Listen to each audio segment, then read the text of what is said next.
Hi all and welcome to the number one support workers advice line. Hope you're doing well. This one is about working with younger colleagues and workmates. So we've got to celebrate difference when we meet our team. We need to know our own place. I'm an old elderly gentleman, so I'm fairly experienced in going to new workplaces and teams. Um, I've been blessed enough to work with very young, and still do work with very young and dynamic support workers and team leaders and things. Um, I've found that it's very bolstering. It bolsters my experience relating to the younger generations. Now I'm working with early 20s somethings, so on the cusp of Z and millennial uh, as my colleagues doing the same job I'm doing. I have the well educated and I'm just well experienced, I suppose. Uh, so really celebrating um, and honouring our own experience and what we bring to the workplace culturally as well. The younger generation seem to have grown up on different media and different, more sophisticated media, I'd say, than what I was exposed to. Mine was television and a lot of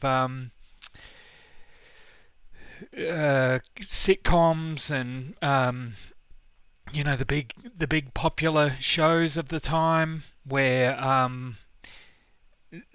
men were displayed in certain fashions and women were displayed in certain with certain ways, and I think things became a bit more PC in the last even 10, 20 years.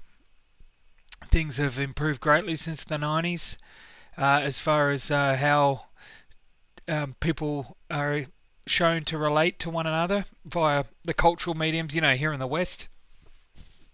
Um, anyway, there's an interesting deep dive to be made into that and what values are learnt from media and their parents as well. So I'm the same age as some of their parents, and so they probably find it pretty easy to relate to our sort of cross section of community. Know my own age, so yeah, a bitter pill to swallow, but I am of a certain age, and I need to honour that and look at the strengths and also the deficits that I bring to wider conversation and wider dialogue about the state of affairs. My take on things might be more cynical with my greater exposure, yet I appreciate the naivety and the fresh approach that the younger generation, the early 20 somethings that they bring to me. They're entering into study as well. I'm on the other end of tertiary study, so I'm theory wise, although I like to keep up to date, they're very up to date, and even the way they learnt was a lot different to what I was brought up on. Mine was more the rote learning, and then it's changed to more experiential sort of learning, more with more reflection. So students are asked to just in the last 20 years, just a generalism is students are asked for their opinion, and critical thinking has gone back into sort of primary and secondary school. Critical thinking in secondary school wasn't really a major thing when I was there eons ago. So there's a certain way that people relate, which is different now. Um, Knowing boundaries. So my boundaries about what I talk about. I don't bring my family to work. I don't talk about my plans, or but that's who I am and where I come from. But some people like to have friendly chit chat and are confident enough to have that at work about they're just starting their journeys in buying houses or getting married or things like this, and you want to be able to maintain the enthusiasm for them, and just build that connection with people. Know the limits of your knowledge. So, our with experience and with tertiary study, we may have limits to our knowledge and what we think can be achieved. Also, our energy levels are different. My energy may wane at certain times of the day, others may increase. Just being aware and sort of tempering our approach and our collaborative style to each other. So just maintaining, just working in tempo with the social cues and the things that are put forward by the young person we're working alongside. How to articulate my past learning. So I might do that with a fair bit of enthusiasm. I might do that with a fair degree of certainty, a fair degree of, and that's that. And then draw a line under it. So if we're case conferencing or at a team meeting, I might say, well, this is an idea here, blah, blah, blah. And then I'll underline it, and I'm pretty confident in that approach. What you might hear on the other end from the younger colleagues or even other colleagues is crickets. They don't necessarily agree with you, but just trust that you're putting in to the dialogue, the discourse about the client or about strategizing, about how to work toward healthy outcomes. Your opinion has value, and it's something that you were hired for. You were hired for that opinion. The colleague is also hired for their opinion.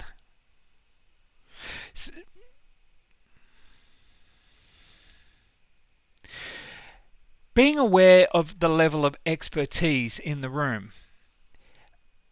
We believe that we've been places and in the trenches alongside vulnerable clients. You may have had some intricate experience with working with clients. You may have witnessed end of life for some clients. You may have been through palliative care with clients. You may have been in acute mental health settings. You may have seen clients in the throes of AOD affliction, and just the exposure to the squalor that you might have come across. These are all things that you need to honour about yourself and articulate these to the new sort of the new guard. They're there to learn, just as you were learning from your old guard. They're there to learn from you. My experiences of late out in the community, I've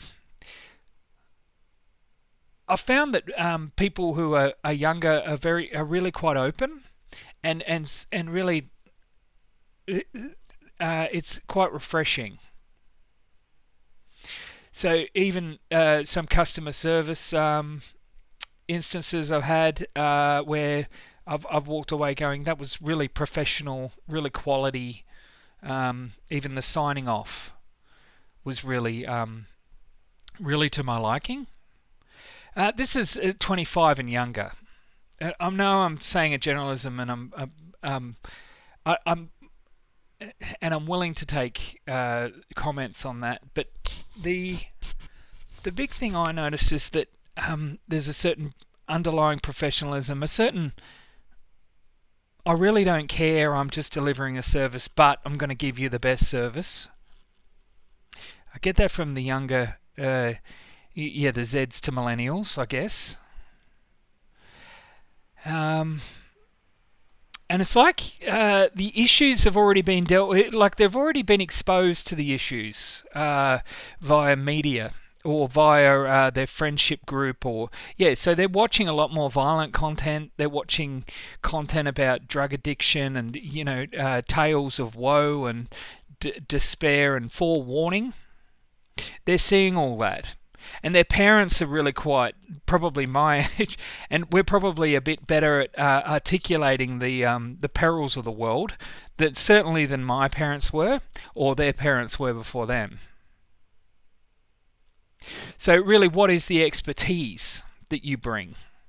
There's technical knowledge. There's micro skills, how to articulate micro skills, how to do everything I'm going to talk about here: safe home visiting, how to relate, therapeutic stance, all things like this, and how to open questioning, eliciting.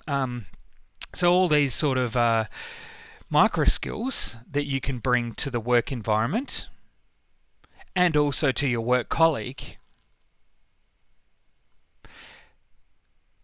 There's a certain ownership that needs to be made, and you need to of your own skills, and also most certainly what other people bring to the work environment, and what other people can bring to your vulnerable client as well.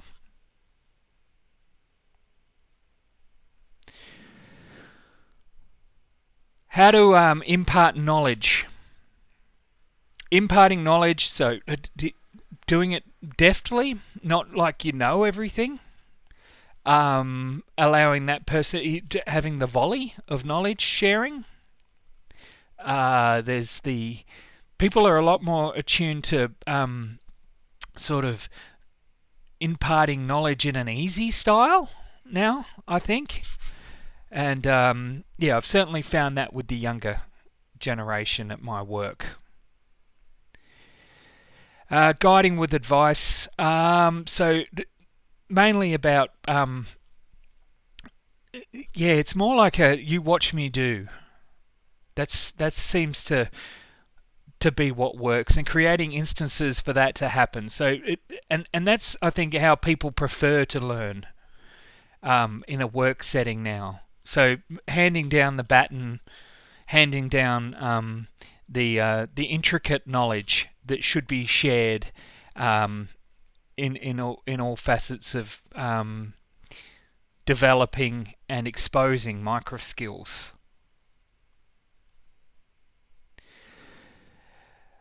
Being interested in their self-care. So being interested in your own self-care for one, but you can get ideas from your younger colleagues on how to just take it a bit easier, maybe on yourself if you find it a bit hard, or it's sort of it's a funny one, like trying to employ their lens on the world. I find it very refreshing.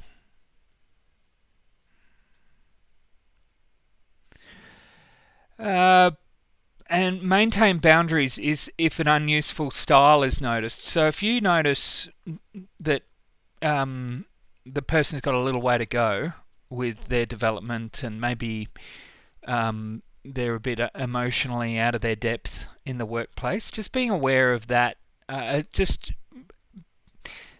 being confident to underline that for yourself, and then being confident with boundary setting, and not sharing too much about your personal life.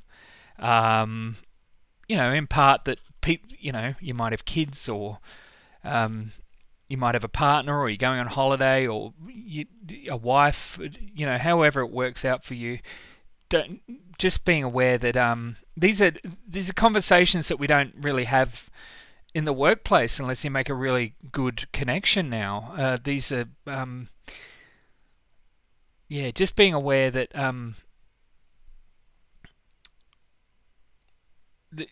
some people are at happier stages in life than what you might be, and some people might not care about the same sort of stuff that you do.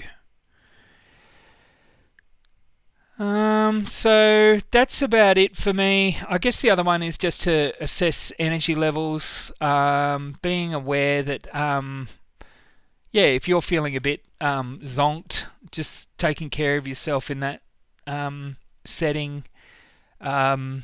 Just yeah, I think people who are younger now sort of tend to voice that their energy levels might be a bit low, or um, they might not be quite up to speed today. I think that's an okay thing to do compared